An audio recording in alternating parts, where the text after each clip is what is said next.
Hello everyone, welcome back to our channel. आज आपण बघणार आहोत संकलित मूल्यमापन चाचणी 1 म्हणजेच प्रथम सत्र परीक्षा इयत्ता 7वी. विषय आहे हिंदी. वेळ आहे 2 तास आणि गुण असणार आहे 50 मार्क. 2025-26ची या वर्षीची प्रश्नपत्रिका आहे ही. विषय आहे हिंदी. चॅनलवर तुम्ही नवीन असाल तर चॅनलला सबस्क्राईब नक्की करा. त्याचप्रमाणे बेल आयकॉनला प्रेस करा. तसेच हाय बटन देखील प्रेस करा, जेणेकरून येणारा प्रत्येक व्हिडिओ हा सर्वात अगोदर तुमच्याजवळ येईल. Let's start. We are see संकलनात्मक मूल्यमापन चाचणी 1 सन 2025-26, कक्षा आहे 7वी. विषय आहे हिंदी. पहला प्रश्न आहे, कोष्टक में से उचित शब्द चुनकर रिक्त स्थानों की पूर्ति करो. कंसामध्ये काही शब्द दिलेले आहे. हे शब्द आपल्याला रिकाम्या जागी लिहायचे आहेत.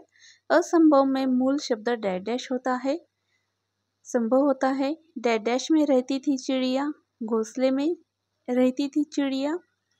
तीसरा आहे, चारों तरफ डैश डैश थी, हरियाली थी.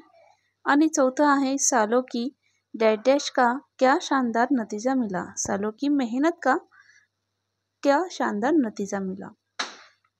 या प्रकारे उत्तर असणार आहेत.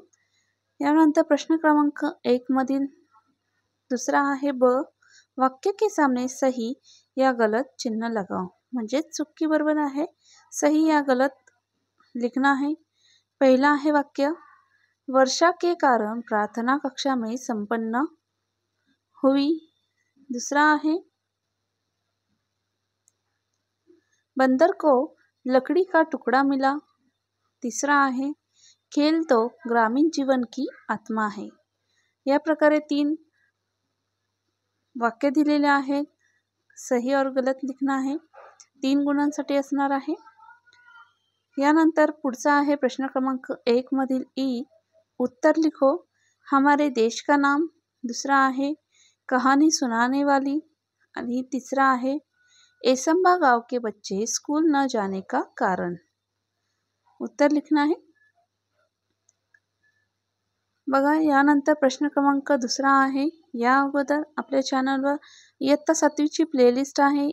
सर्व विषयांचे IMP व्हिडिओ आहेत. सर्व महत्त्वाचे व्हिडिओ आहे. नक्की व्हिजिट करा, त्याचा तुम्हाला नक्की फायदा होईल.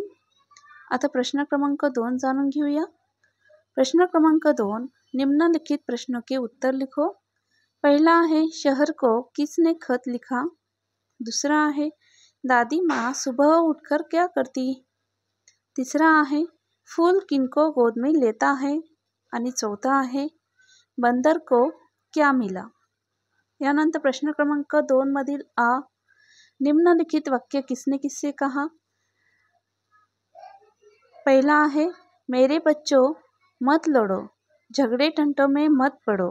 दूसरा आहे, अरे इस बरगद के पेड़ में भूत थे. तीसरा आहे, मुझको आया 104 बुखार. यानंतर प्रश्न क्रमांक 2 मधील ई, कोष्टक में से उचित शब्द चुनकर कहावत पूरी करना आहे. कंसामध्ये काही शब्द दिलेले आहे, तर ते आपल्याला पूर्ण करायचे आहेत. पहिला आहे, नाच न जाने, अंगण टेढ़ा. 4 नंबरचा आहे बघा वाक्य, ना अंगण टेढ़ा. यानंतर दुसरा आहे, जहाँ चाह वहाँ राह. यानंतर तिसरा आहे, अंत भला तो सब भला. 1 नंबरचं आहे बघा उत्तर, सब भला लिहायचं आहे. नाचना जाने अंगण टेढ़ा, जहाँ चाह वहाँ राह, अंत भला तो सब भला. 3 गुणांसाठी असणार होतं. 2 तुम्हाला एक्स्ट्रा दिलेले आहे, त्याच्यामुळे व्यवस्थित लिहायचं आहे.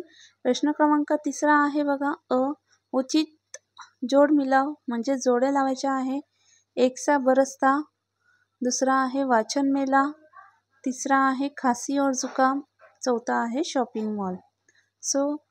जोडे लावायचे आहे. यानंतर बघा प्रश्न क्रमांक 3 मधील आ, निम्नलिखित वाक्य को पढ़ो और उद्देश्य विधेय अलग करके लिखना है. वाक्य दिए गए हैं, उद्देश्य और विधेय लिखना है. पहला है वाक्य, परिश्रम सफलता की कुंजी है. दूसरा वाक्य है, मुंबई देश की आर्थिक राजधानी है. तीसरा है, हिमालय देश का गौरव है. यानंतर प्रश्न क्रमांक 4 आहे, व्याकरण अ उपसर्ग लगाकर शब्द फिर से लिखना है। पहला आहे बघा संभव, असंभव. दुसरा आहे विश्वास, अविश्वास. यानंतर दुसरा आहे वचन बदलो, पत्ता. दुसरा आहे बच्चा, मग वचन बदलायचं आहे पत्ते. और दुसरा आहे बच्चा तर बच्चे होई. यानंतर तीसरा आहे निम्नलिखित शब्दों के लिंग बदलकर लिखो. चाची, चाचा, भैंसा, भैंस. यानंतर चौथा आहे सही शब्द चुनकर लिखो. आँख हा शब्द दिलेला आहे, यातील 2 चुकीचे आहे, एक बरोबर आहे बघा. पहिला आँख, दुसरा आँख आणि तिसरा आँख. तर यामध्ये पहिला आणि तिसरा हा चुकीचा आहे, 2 नंबरचा शब्द हा बरोबर आहे. हो तर सर्व प्रश्न तुम्ही वहीमध्ये लिहून घेऊ शकता. सरावासाठी प्रश्न लिहून घ्या, उत्तर पाठ करा आणि त्याचप्रमाणे अजूनही चॅनलला सबस्क्राईब केलं नसेल तर चॅनलला सबस्क्राईब करा. नेक्स्ट मंथमध्ये संबोध परीक्षा आहे, त्याचे देखील इम्पॉर्टंट व्हिडिओ आपल्या चॅनलवर येतील, त्यामुळे चॅनलला आत्ताच सबस्क्राईब करून ठेवा. So let's start again. We are see the next question.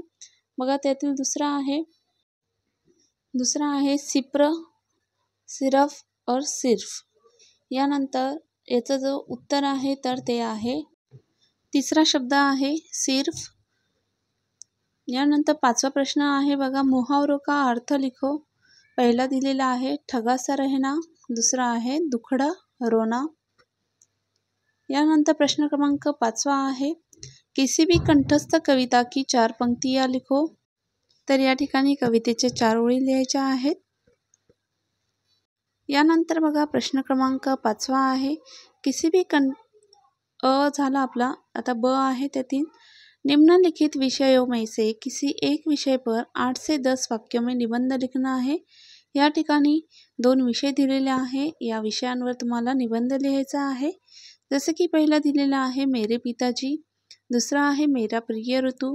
तर यामध्ये तुम्ही 8 ते 10 वाक्य हे लिहायचे आहे. जसे की मेरे पिताजी, तो आप लिख सकते हैं मेरे पिताजी मुझे बहुत अच्छे लगते हैं. मेरे पिताजी का नाम XYZ, जो आपका है पिताजी का नाम वो लिखना है. जो तुम्हारे पिताजी काम करते हैं वो लिखना है. जैसे कि मैं अपने पिताजी को अपना आदर्श मानती हूँ. इस तरह आप अपने पिताजी के बारे में लिखना है. और दूसरा है देखो मेरा प्रिय ऋतु, जो आपका प्रिय ऋतु है वो लिखना है, उसके बारे में लिखना है.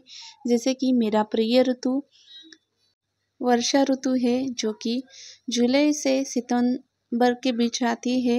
मुझे वर्षा ऋतु बहुत पसंद है क्योंकि मुझे बारिश का मौसम बहुत अच्छा लगता है. बारिश मुझे बहुत अच्छी लगती है. इस तरह आप अपने मन से कोई भी 8 से 10 वाक्य में निबंध लिखना है. तुम्हें क्यों पसंद है वो ऋतु, उस ऋतु में आप क्या क्या करते हैं, उस ऋतु में आपको क्या अच्छा लगता है, उसके बारे में सब लिखना है. इस तरह इयत्ता 7वीची हिंदीची तुमची प्रश्नपत्रिका असणार आहे. तर प्रत्येक शाळेची प्रश्नपत्रिका ही वेगवेगळी असते आणि आपण सगळा अभ्यास करायचा आहे. त्यामुळे विद्यार्थी मित्रांनो असेच नवनवीन इन्फॉर्मेटिव्ह आणि इम्पॉर्टंट व्हिडिओ पाहण्यासाठी चॅनलवर जर नवीन असाल तर चॅनलला आत्ताच सबस्क्राईब करा. त्याचप्रमाणे व्हिडिओ जास्तीत जास्त आपल्या फ्रेंड्सला शेअर देखील करा. See you soon in the next video. All of you best of luck.